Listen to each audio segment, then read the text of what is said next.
अपनी तरफ अट्रैक्ट कर पाते थे। इसलिए लालू यादव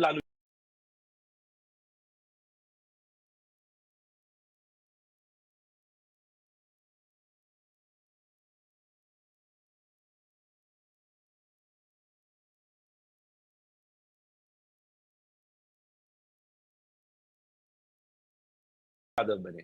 शायद महागठबंधन में तेजस्वी यादव वो नहीं कर पा रहे, इसलिए तेजस्वी यादव स्ट्रगल करते दिखते हैं मेरे मुताबिक। तो जो आप पूछ रहे हैं कि ऐसा बिहार में क्या हुआ, बिल्कुल बिहार में पलायन होता है। हम यूपी में जाए, बिहार में जाए, ऑटो ड्राइवर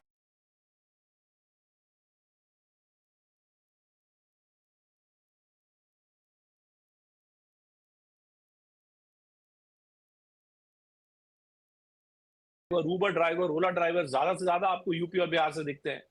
मैं तो हमेशा कहता हूं कि बिहार और यूपी में सबसे बड़ा फर्क यह है कि यूपी में नोएडा है जहां पे उद्योग है। आप यूपी में से आप नोएडा निकाल दीजिए और बनारस अब चूंकि प्रधानमंत्री का इलाका है तो भाई वहां पर भारी तादाद में वहां पर टूरिस्ट आता है।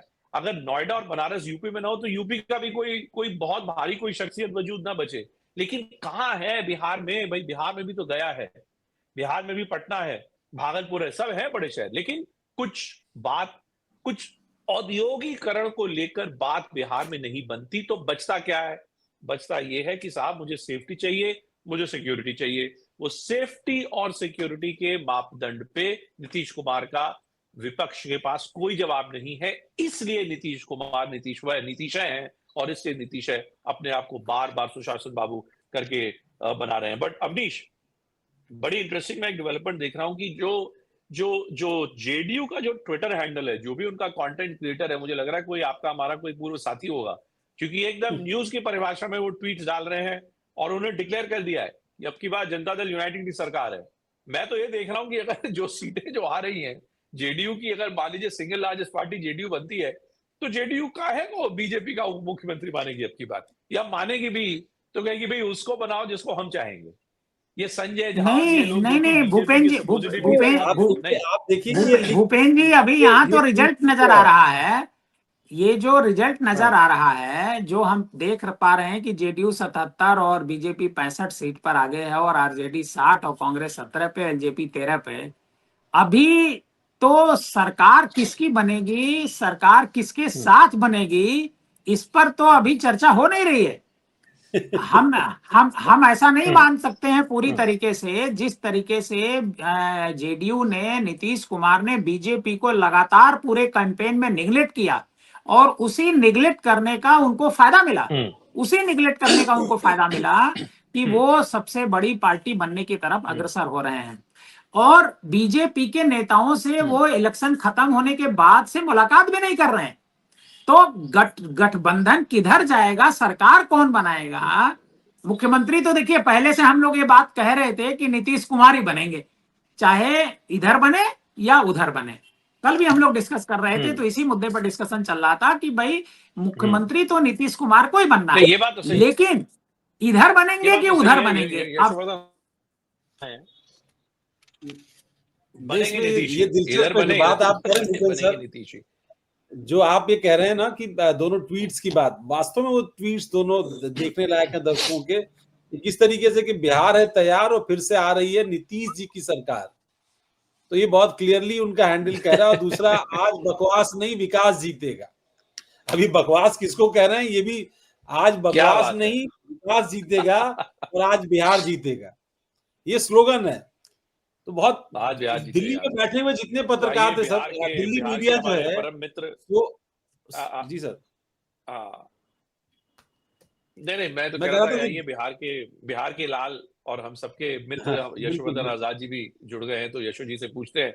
कल रात को यशो भाई और हम लोग साथ में थे कार्यक्रम में और यही बात हो रही थी कि क्या होगा, और यशो जी हमारा दोनों का यही मानना था कि नीतीश जी के पास एज है और कुछ वैसा ही होता दिखता है। लेकिन यशो जी, अभी आप आए हैं, the right time for you to be joining us because Devkinandan Mishra ji was there. इन्होंने एक बड़ा एक्साइटिंग सवाल पूछा। इन्होंने ये कहा, भाई मुझको ये बताइए कि ऐसा बिहार में क्या हुआ होगा, पिछले 20 साल से नीतीश कुमार जी मुख्यमंत्री रहे हैं, barring a small period, what is a big story of Bihar that people of Bihar are consistently voting for Nitish Kumar?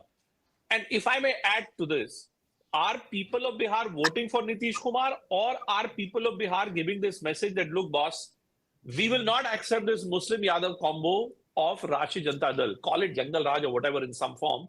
But is it a vote completely against the Mahagathbandhan, or is it a vote completely in favor of whatever Nitish Kumar stands for? Can you help us understand what is it Nitish Kumar stands for, Yashoj ji?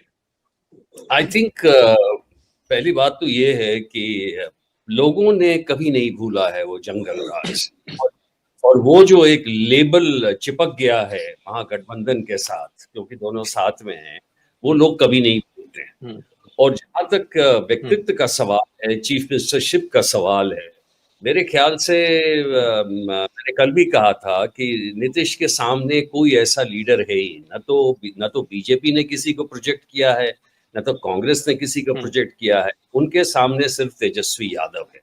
तो ये जो vote है, ये vote एक तो नीतीश के लिए है खुद भी, क्योंकि जो उन्हें समर्थन मिल रहा है, महिलाओं से समर्थन मिल रहा है, ईबी से।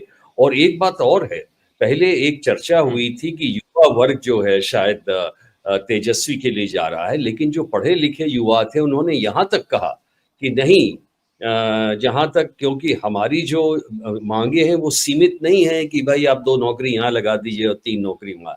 हमारा डिमांड है कि अब पूरा इकोनॉमिक सिस्टम बिहार का बदलना चाहिए, और उसके लिए नीतीश जी सही हैं कि उनको मोदी जी का सपोर्ट है, सेंट्रल गवर्नमेंट का सपोर्ट।